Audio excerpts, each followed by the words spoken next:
الرحمن الرحيم ألف لام ميم ذلك الكتاب لا ريب فيه هدى للمتقين.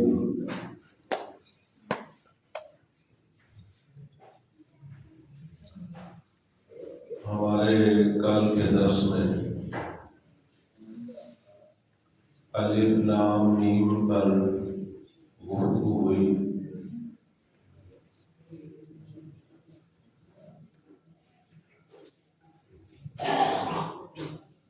اب اگلے الفاظ ہیں ذالک الکتاب لا ریب فیہ.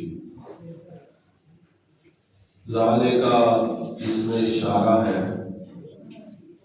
اور اس میں اشارہ کسی چیز کی طرف جو محسوس موصل ہے اس کی طرف اشارہ کرنے کے لیے ہوتا ہے. اس سے کتاب کی طرف اشارہ کیا گیا ہے. اب کتاب بالکل ساتھ قریب ہے، یعنی ذالک سے اگلا لفظ کتاب ہے. تو کلام کا تقاضا یہ ہے کہ یہاں اس میں اشارہ قریب کا ہو. جس طرح ہم نے کسی کو دور سے پکارنا ہو تو آواز اونچی لگاتے ہیں، متوسط درجے کا ہو تو درمیانی آواز ہے، قریب بیٹھا ہو تو ساتھ ہی اس سے بات کر لیتے ہیں. اسی طرح یہ اس میں اشارہ میں بھی قرب اور بعد اور متوسط یہ تین استعمال ہوتے ہیں. یہاں تقاضا یہ ہے کہ اس میں اشارہ جو ہے قریب کا ہو کہ کتاب جو ہے وہ بالکل ساتھ ہے، لیکن اس میں اشارہ جو ہے وہ دور کا استعمال کیا تاکہ قرآن پاک کی عظمت کی طرف اشارہ ہو جائے. اگرچہ کتاب ہے ساتھ ہی بس، لیکن چونکہ کتاب عظیم بڑی ہے، عظمت اس کی بہت بڑی ہے، تو عظمت کے پیش نظر اس میں اشارہ بعید کا استعمال کیا. پھر الکتاب پر الف لام ہے کہ کتاب بولا جائے تو یہ ہر کتاب کو شامل ہے. تو زیادہ سے زیادہ یہ کہہ دو کہ دنیاوی کتابیں اس سے نکل گئی تو آسمانی کتابیں شامل ہیں، زبور کو بھی شامل، تورات کو بھی شامل، انجیل کو بھی شامل. لیکن جب الکتاب کہا تو اس سے خاص کتاب جو نبی علیہ السلام پر نازل ہوئی جس کو قرآن مجید کہا جاتا ہے وہ مراد ہے. کہ ذالک الکتاب یہ ذی شان کتاب قرآن مجید لا ریب فیہ، اس میں کسی قسم کا کوئی شک نہیں، یعنی اس کے لفظوں میں شک نہیں، اس کے جو نظم ہے اس میں کوئی شک نہیں، اس کے معانی میں شک نہیں، جو لوگوں کے ہاتھوں میں قرآن مجید موجود ہے اس میں کسی قسم کا کوئی شک نہیں. اب اس بات سے کہ جب لا ریب فیہ کہا گیا کہ اس میں کوئی شک کتاب میں، تو ظاہری بات ہے کتاب وہ چیز ہے جو لکھی ہوئی ہے. تو جب لکھی ہوئی میں شک نہیں تو لامحالہ طور پر یہ لکھی ہوئی تبھی ہے جب کوئی لکھنے والا بھی ہے. تو اب لکھنے والا کون ہے؟ تو یاد رکھیں کہ نبی علیہ السلام کے بے شمار کاتب تھے. آپ جس وقت چاہتے جس کو چاہتے اس کو بلا کر لکھوا دیا کرتے. ان میں خلفائے راشدین یہ سر فہرست ہے، اور دیگر لوگ جو ہے صحابہ کرام علیہم الرضوان جو کثیر تعداد میں ہے، یعنی گنے چنے نہیں کثیر تعداد میں ہے، جو کتاب لکھا کرتے، کتاب قرآن مجید کو لکھا کرتے. نبی علیہ السلام ان کو حکم دیتے تو وہ لکھ کر مسجد نبوی شریف میں ایک مقام متعین تھا وہاں رکھ دیا کرتے. تو لا ریب فیہ جس طرح اس نے شک کی نفی کتاب سے کی ہے، اس طرح شک کی نفی کاتب سے بھی کری ہے، کہ جیسے کتاب میں شک کوئی نہیں، اس طرح لکھنے والے میں بھی کوئی شک ہے۔ ظاہر لکھنے والوں نے لکھا ہے کس سے سن کے؟ نبی علیہ السلام سے، لہذا نبی علیہ السلام کے پہنچانے میں بھی شک کوئی نہیں، اور نبی علیہ السلام نے پہنچایا ہے، جبریل علیہ السلام نے نبی علیہ السلام تک پہنچایا ہے، جبریل علیہ السلام نے، تو جبریل علیہ السلام کے لانے میں بھی کوئی شک نہیں۔ تو لا ریب فیہ اس کا اتنا وسیع مضمون ہے کہ قرآن مجید کا جس کے ساتھ تعلق بن گیا اس سے شک دور ہو گیا، اور اب ساتھ مسئلہ بھی واضح ہو گیا کہ اولین قرآن مجید جن ہستیوں کے سامنے پڑھا گیا، جن کو دیا گیا، وہ ہیں جنہوں نے نبی علیہ السلام کی صحبت سے فیض پایا۔ لہذا قرآن مجید کے اس لفظ نے جہاں قرآن مجید کو شک سے پاک گردانا ہے، وہاں ساتھ صحابہ کرام کے بارے میں ان کی دیانت اور امانت میں شک کرنے سے بھی بندے کو منع کر دیا ہے۔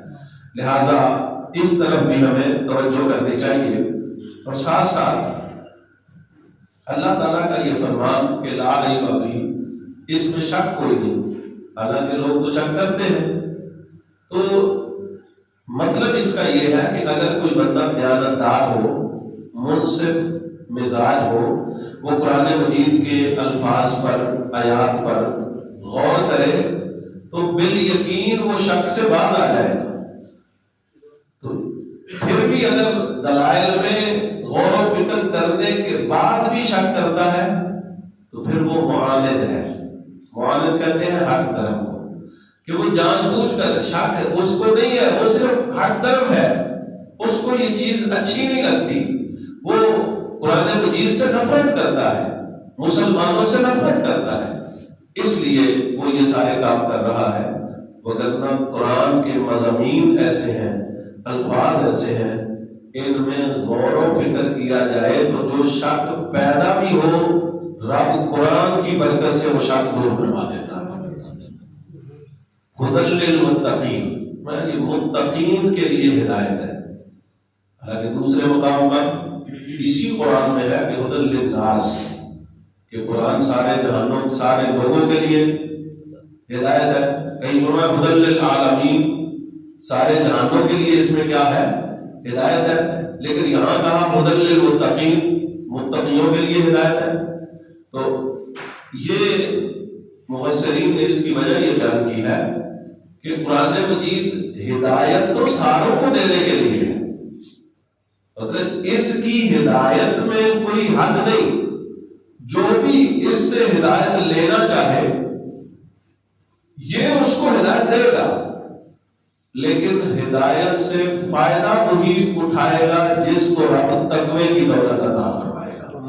تو یہاں فائدے کے اعتبار سے ذکر کیا گیا ہدی للمتقین۔ متقین، متقی کی جمع ہے، متقی کہتے ہیں صاحب تقوی کو۔ تقوی کی مختلف تعریفات ہیں اور مختلف درجات ہیں۔ تقوی کا ایک مطلب یہ ہے کہ انسان کفر سے اسلام کی طرف آ جائے تو وہ متقی ہے۔ اس کا مطلب ہوا کہ غیر مسلم جو بھی ہو وہ متقی، اس کے کام جتنے بھی اچھے ہوں، جتنے بھی اعلیٰ ہوں، وہ جو بھی نیکی کرے، لیکن وہ متقی نہیں۔ متقی بندہ بنتا ہی تب ہے جب وہ مسلمان ہو۔ تو پہلا نمبر تقوی کا جو ادنا درجہ ہے وہ یہ ہے کہ بندہ کفر اور شرک کی نجاست سے نکل کر اسلام کے قلعے میں آ جائے، تو یہ تقوی ہے۔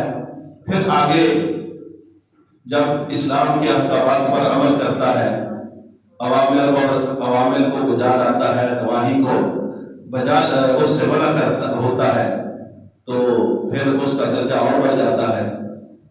پھر ایک تقوی اخص الخاص کا ہے کہ جو ما سوی اللہ سے تعلق توڑ کر رب سے تعلق جوڑ دیتے ہیں، ایک ان کا تقوی ہے۔ اور تقوی کی ایک بڑی حسین انداز میں تعریف بیان کی گئی کہ تقویٰ کا مطلب یہ ہے کہ جہاں رب نے بلایا ہے وہاں کبھی غیر حاضری نہ ہو.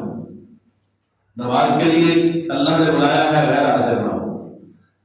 مال آ گیا ہے، زکات کے لیے دعوت دی ہے، غیر حاضری نہ ہو. مال آ گیا ہے، استطاعت بن گئی ہے، حج فرض ہو گیا ہے، غیر حاضری نہ ہو. روزے آ گئے ہیں، آرڈر آ گیا ہے رمضان کی طرف، اب غیر حاضری نہ ہو. تقوی کا مطلب یہ ہے کہ جہاں رب نے بلایا ہو وہاں اس کی غیر حاضری نہ ہو، اور جہاں سے منع کیا ہے وہاں حاضری نہ ہو. تو یہ بڑا جامع جملہ ہے، اس کو ہمیں سمجھنا چاہیے. اس سے بھی انسان متقی بن جاتا ہے. الذین یؤمنون بالغیب وَيُقِيمُونَ الصَّلَاةَ وَمِمَّا رَزَقْنَاهُمْ يُنْفِقُونَ. یہاں سے آپ یہ جو متقین لوگ ہیں ان کی کچھ صفات کو بیان کیا جا رہا ہے. وہ صفات کیا ہے کہ متقی کون لوگ ہیں؟ اب اس کی وضاحت خود قرآن نے کر دی. اس کو پھر کہتے ہیں تفسیر القرآن بالقرآن. اب ایک متقی کی طرح کوئی عالم دین کرے، اس کی نشانیاں بیان کرے، وہ الگ ہے. لیکن ایک یہ ہے کہ اللہ تعالیٰ نے خود نشانیاں بیان کی. اب متقی کی پہلی علامت کیا ہے کہ الذین یؤمنون بالغیب، کہ وہ غیب پر ایمان رکھتے ہیں. یعنی بن دیکھے چیزوں کو کیا کرتے ہیں؟ مانتے ہیں. اور وہ بن دیکھے کیا ہے؟ اب ہم میں سے کسی نے جنت کو دیکھا ہے لیکن مانتے ہیں جنت ہے. جہنم کو دیکھا ہے، مانتے ہیں جہنم ہے. فرشتوں کو دیکھا ہے لیکن مانتے ہیں کہ فرشتے ہیں. اور بے شمار اس طرح کی چیزیں ہیں. حتیٰ کہ رب ذوالجلال کی ذات کو بھی ہم نے دیکھا نہیں ہے، لیکن اس بات پر یقین ہے کہ رب ہے. اس لیے مومنوں کی پہلی علامت یہ ہے کہ وہ بن دیکھے مان جاتے ہیں. وہ دیکھ کر تو ہر کوئی، جب سامنے شے آ جائے تو پھر تو ہر کوئی مانتا ہے، کیونکہ پھر مجبوری ہوتی ہے. پھر انکار کرے تو لوگ کہتے ہیں بیوقوف ہے، پاگل ہے. لیکن مومن کی پہلی علامت، متقی کی پہلی علامت ہے وہ بن دیکھے ہی کیا ہے؟ مان جاتا ہے. اب اگلی بات، وَيُقِيمُونَ الصَّلَاةَ، وہ نماز قائم کرتے ہیں. ایک ہے نماز پڑھنا تو جب کوئی بندہ کھڑا ہے وہ پڑھتا ہے. قائم کرنے کا مطلب یہ ہے کہ پھر جب ان پہ نماز فرض ہوتی ہے تو اس کے بعد پھر ان کی غیر حاضری نہیں ہوتی. ہر نماز پڑھتے ہیں اور ہر نماز میں اللہ کی بارگاہ میں سر پر سجود ہوتے ہیں. اس لیے مداومت اس پر اختیار کرتے ہیں. وَمِمَّا رَزَقْنَاهُمْ يُنْفِقُونَ، اور جو ہم نے رزق دیا ان کو، يُنْفِقُونَ، وہ اس کو اللہ کے راستے میں خرچ کرتے ہیں. اب رزق سے مراد یہاں خاص دولت نہیں ہے. رزق سے مراد جس کو جو کچھ بھی اللہ تعالیٰ نے دیا اور پھر اس کو آرڈر ہوا کہ اس سے یہ کام کرنا ہے.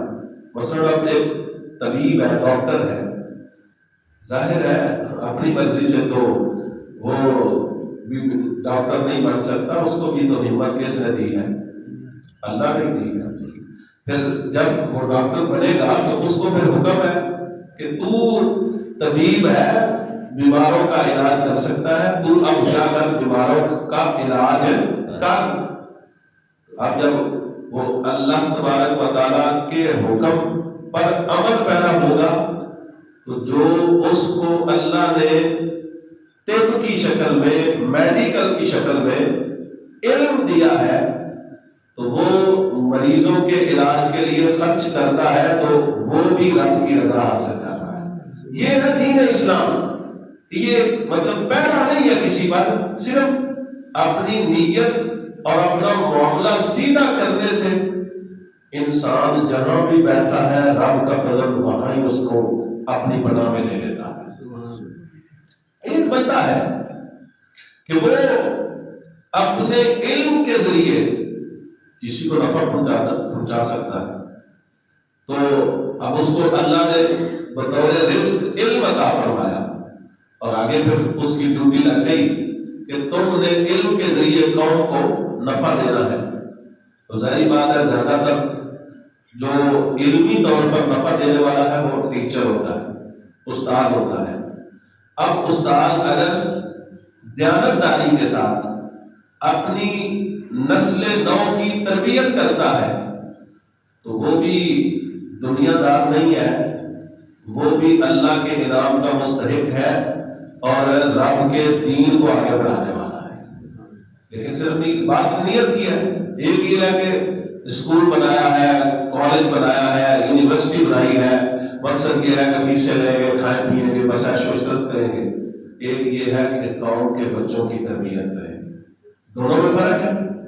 اللہ حاضر کیا ہر بندہ، حتیٰ کہ ایک ذمہ دار جو کھیت کو تیار کرتا ہے، ہل چلاتا ہے، اس میں بیج ڈالتا ہے مسلمان، تو اس بیج ڈالنے کے بعد اس کھیتی میں سے پرندہ کوئی دانہ لے جاتا ہے، یا کوئی دانہ گر جاتا ہے تو چیونٹیاں لے جاتی ہیں، یا کوئی مطلب وہاں سے وہ صدقہ و خیرات کرتا ہے، تو رب ذوالجلال اس پرندے کے دانہ لے جانے پر بھی اس کے نامہ اعمال میں نیکیاں جو ہے وہ درج فرماتا ہے۔ سبحان اللہ۔ یعنی کون سا کام ہے جو دین سے باہر ہے، صرف بات نیت کی ہے۔ اس واسطے جب 1953 کے اندر تحریک ختم نبوت کا سلسلہ ہوا تو مولانا عبدالستار خان نیازی رحمۃ اللہ تعالیٰ علیہ آپ سے لوگوں نے پوچھا ہم نے اب کرنا کیا ہے؟ یعنی جوش و جذبہ تو بہت زیادہ ہوتا ہے، کام تو آرام سے ہوتا ہے، تسلی سے ہوتا ہے، سمجھداری سے ہوتا ہے، اور کام کرنے والوں کو تانے بھی بڑے دیے جاتے ہیں، پریشان بھی بہت کیا جاتا ہے، رکاوٹیں بھی بڑی کھڑی کی جاتی ہیں، لیکن جن کو اللہ تعالیٰ توفیق دیتا ہے وہ کام کر جاتے ہیں۔ تو آپ نے فرمایا، اب بڑے ہر قسم کے لوگ جمع تھے، آپ نے کہا کرنا کچھ نہیں، بس اب بظاہر چھوٹا سا جملہ ہے لیکن اس میں گہرائی اتنی ہے کہ ہر بندے کو اس کی حیثیت کے مطابق جواب مل گیا ہے۔ آپ نے فرمایا جو بندہ جہاں جہاں کام کر رہا ہے نا وہ اپنا کام دیانتداری سے کرے۔ جو شخص، اب اگر ایک عالم دین کسی مسجد میں نمازیں پڑھا رہا ہے، واعظ کر رہا ہے، وہ درس و تدریس کر رہا ہے، تو وہ کیا کرے؟ دیانتداری سے کرے۔ ایک وکیل کسی کا کیس لڑ رہا ہے تو وہ کیا کرے؟ دیانتداری سے کرے۔ تاجر تجارت کر رہا ہے تو کیا کرے؟ دیانتداری سے کرے۔ ذمہ دار فصل کاشت کر رہا ہے تو وہ کیا کرے؟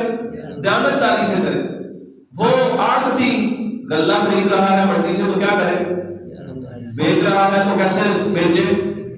اب یہ اس کو آپ کسوٹی پہ پرکھتے جائے نا، یہ ہے کہ دین میرا ہی نہیں ہے، آپ کا نہیں ہے، دین تو سب کا ہے، اور ساتھ میں سے ہر مسلمان کا ہے، اور ہر مسلمان جہاں جہاں ہے وہاں وہ اللہ کے حکم کا فرما بردار بن جائے، وہاں بیٹھے ہی رب ذوالجلال اس کو نیکیاں عطا فرما دے گا۔ یہ رمضان المبارک کے مہینے کو دیکھیں کہ انسان اب روزہ رکھتا ہے، روزہ رکھنے کے بعد سو جاتا ہے، تو اللہ تعالیٰ اس سونے کو غفلت میں نہیں ڈالتا، کیونکہ روزہ رکھ کے سویا ہے، اللہ کا حکم مان کے سویا ہے، تو اب سوتے ہوئے بھی رب نے ہڈیوں کو تسبیح پہ لگایا ہوا ہے، اور فرشتے کی ڈیوٹی لگی ہوئی ہے فرشتوں کی کہ وہ روزہ داروں کے لیے بخشش کی کیا کرے؟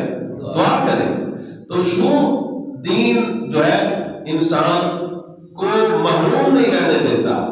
اب ہمارے دنوں میں یہ ہے کہ شاید میں نماز پڑھ لی، روزہ رکھ لیا، حج کر لیا، یہ دین ہے؟ نہیں بھائی، بزرگوں دوستوں، اس بات کو سمجھو، روح دین یہ ہے کہ انسان کسی بھی وقت کسی بھی حال میں کسی بھی جگہ پہ ہو، نیت اس کی صحیح ہو، کام دیانتداری سے کرے، اللہ کا حکم مانے، اللہ کے رسول کا حکم مانے، وہ جہاں بھی بیٹھا ہے وہ دین پہ عمل پیرا ہے اور دین وہاں ہی اس کو نواز رہا ہے۔ یہ ہے مما رزقناہم ينفقون، اس میں اب زکوٰۃ بھی ہے، اس میں صدقہ و خیرات بھی ہے، اس میں علم بھی ہے، اس میں جو کچھ اگر کسی کو اللہ نے عقل سلیم دی ہے تو کوئی بندہ اس سے مشورہ کرنے آیا ہے تو وہ اس کو مشورہ ہی صحیح دے دے تو یہ بھی صدقہ ہے۔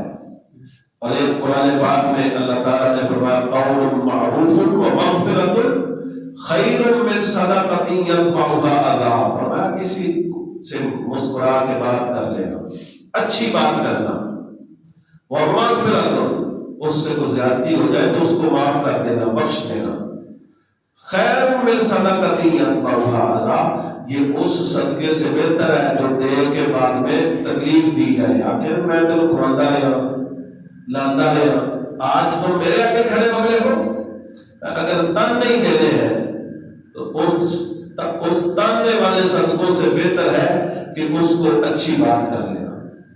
تو یعنی اس قدر دین میں اللہ تعالیٰ نے وسعت رکھی ہے۔ تو اس جملے کا خلاصہ ایک جملے میں، ایک لفظ میں اگر سمجھنا چاہتے ہیں تو یہ ہے کہ بندہ اللہ کے حکم پر عمل پیرا رہے، وہ جہاں بھی ہو، جو بھی کرے، اس کو وہاں ہی اللہ تعالیٰ نیکیوں سے بھی نوازتا ہے اور اپنا فضل بھی عطا فرماتا ہے۔ اس بنیاد پر ہمارے پاس جو کچھ بھی ہو، علم ہو، حلم ہو، بردباری ہو، سمجھ ہو، مال ہو، وہ آگے تقسیم کرتے رہنا چاہیے اپنی اپنی بساط کے مطابق۔ یہ بھی ایمانداروں متقیوں کی نشانی ہے۔ اللہ تعالیٰ کی بارگاہ میں دعا ہے کہ رب ذوالجلال عمل کی